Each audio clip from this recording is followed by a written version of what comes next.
Haleluya. Selamat pagi saudara-saudara yang dikasihi dan mengasihi Tuhan Yesus Kristus. Kita bersyukur saudara-saudara, kita ada di minggu yang baru. Kita sudah ada di bulan Oktober, saudara-saudara. Puji Tuhan, penyertaan Tuhan selalu nyata dalam hidup kita.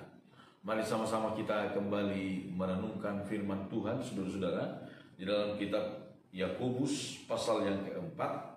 Sekarang kita melihat ayat 9 sebagai rangkaian daripada sikap kita sebagai sahabat Allah.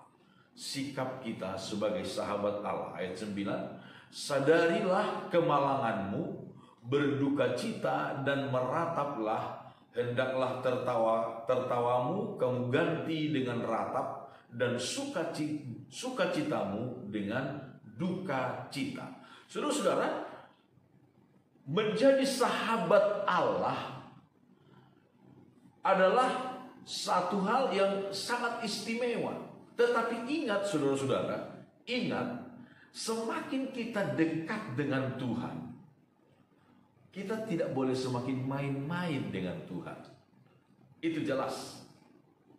Semakin seseorang dekat dengan Tuhan, bersahabat erat dengan Tuhan, maka seharusnya ada sikap penghormatan yang lebih tinggi, yang lebih dalam lagi, yang lebih tulus lagi, yang lebih suci lagi terhadap Allah. Bukannya jadi seperti anggap remeh. Bukan, saudara-saudara. Bukan. Alkitab berkata, saudara-saudara, kepada orang yang karib dengan aku tunjukkan kekudusan.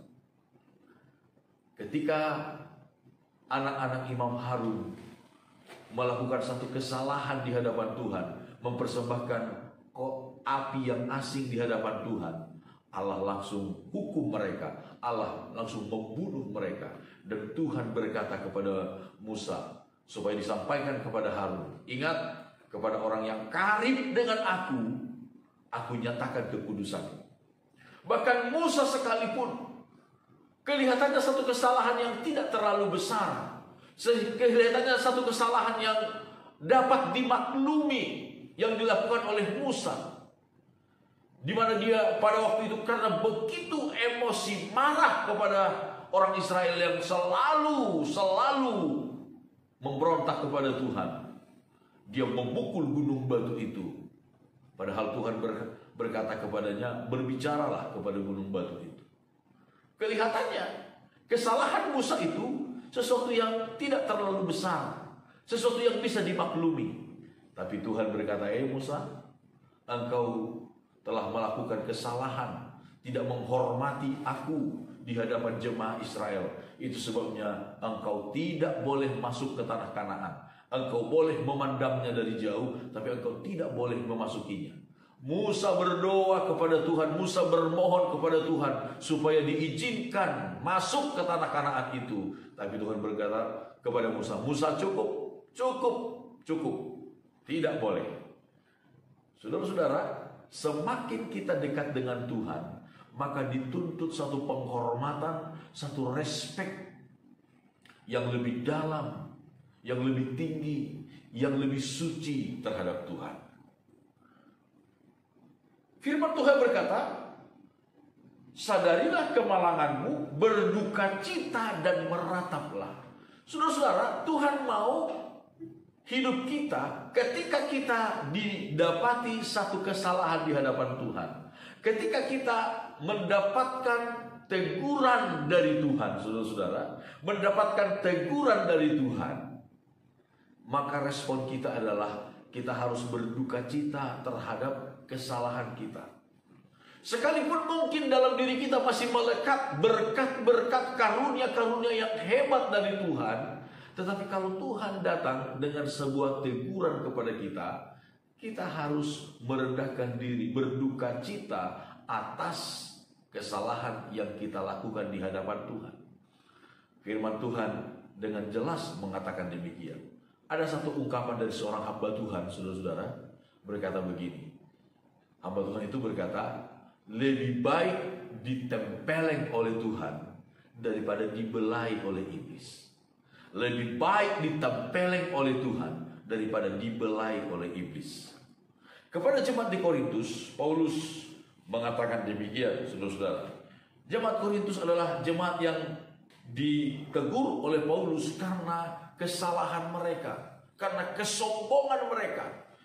Lalu 2 Korintus pasal yang ke-7 berkata demikian, ayat 8. Jadi meskipun aku telah menyedihkan hatimu dengan suratku itu, namun aku tidak menyesalinya. Memang pernah aku menyesalinya karena aku lihat bahwa surat itu menyedihkan hatimu. Kendati pun untuk seketika saja lamanya. Ayat 9. Namun sekarang aku bersuka cita, bukan karena kamu telah berduka cita, melainkan karena duka citamu membuat kamu bertobat. Duka citamu membuat kamu bertobat. Sebab duka citamu itu adalah menurut kehendak Allah, sehingga kamu sedikit pun tidak dirugikan oleh karena kami. Ayat 10. Sebab duka cita menurut kehendak Allah menghasilkan pertobatan yang membawa keselamatan dan yang tidak akan disesalkan. Tetapi duka cita yang dari dunia ini menghasilkan kematian. Sebab perhatikanlah betapa justru duka cita yang menurut kehendak Allah itu mengerjakan pada kamu kesungguhan yang besar, bahkan pembelaan diri, kejengkelan, ketakutan, kerinduan, kegiatan, penghukuman. Di dalam semuanya itu kamu telah membuktikan bahwa kamu tidak bersalah di dalam perkara itu. Saudara-saudara, ketika Paulus menegur jemaat di Korintus karena kesalahan mereka, karena dosa yang ada di tengah-tengah mereka, firman Tuhan berkata mereka berduka cita, sedih dengan ketika mereka sadari betapa ada dosa, kesalahan di tengah-tengah mereka. Lalu firman Tuhan berkata, duka cita yang menurut kehendak Allah itu menghasilkan pertobatan.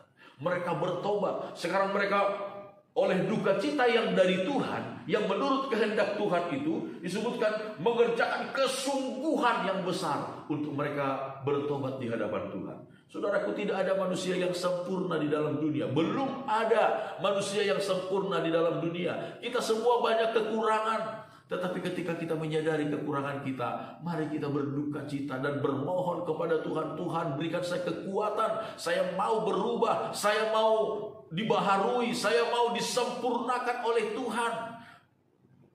Firman Tuhan berkata, jemaat di Korintus berubah, bertobat. Saudara, ketika kita merendahkan diri di hadapan Tuhan, saudara-saudara, berduka cita dalam kehendak Tuhan, kita melihat apa yang terjadi kepada bangsa Niniwe dalam kitab Nabi Yunus.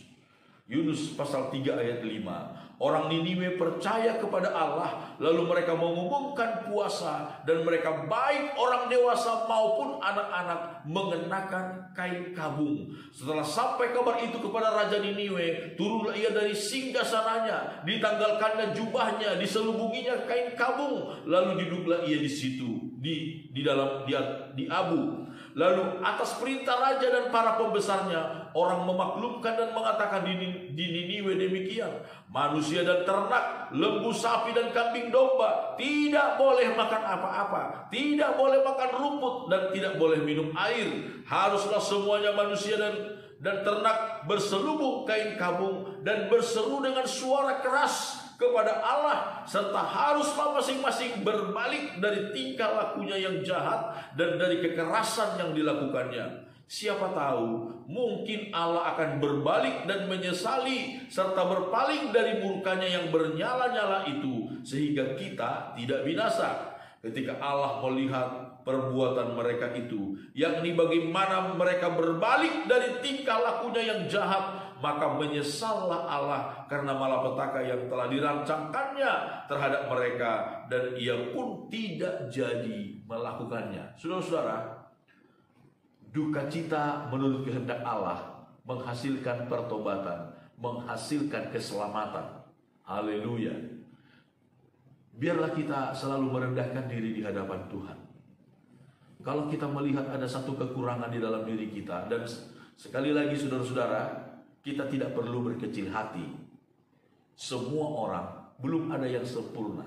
Tetapi sikap kita sebagai sahabat Allah, kalau kita melihat satu kekurangan di hadapan Tuhan, mari kita berduka cita karenanya dan bermohon kepada Tuhan, Tuhan, sempurnakan aku. Tuhan, berikan saya kekuatan untuk hidup seturut dengan kehendak Tuhan. Maka kita melihat saudara-saudara, duka cita karena kehendak Tuhan menghasilkan keselamatan, menghasilkan kesungguh-sungguhan di dalam Tuhan. Haleluya. Biarlah kita terus ada dalam persekutuan dengan Tuhan. Ingat saudara-saudara, semakin kita dekat dengan Tuhan, dituntut satu sikap yang semakin respect kepada Tuhan, hormat kepada Tuhan. Biarlah hal-hal itu ada di dalam diri kita. Amin. Tuhan memberkati kita.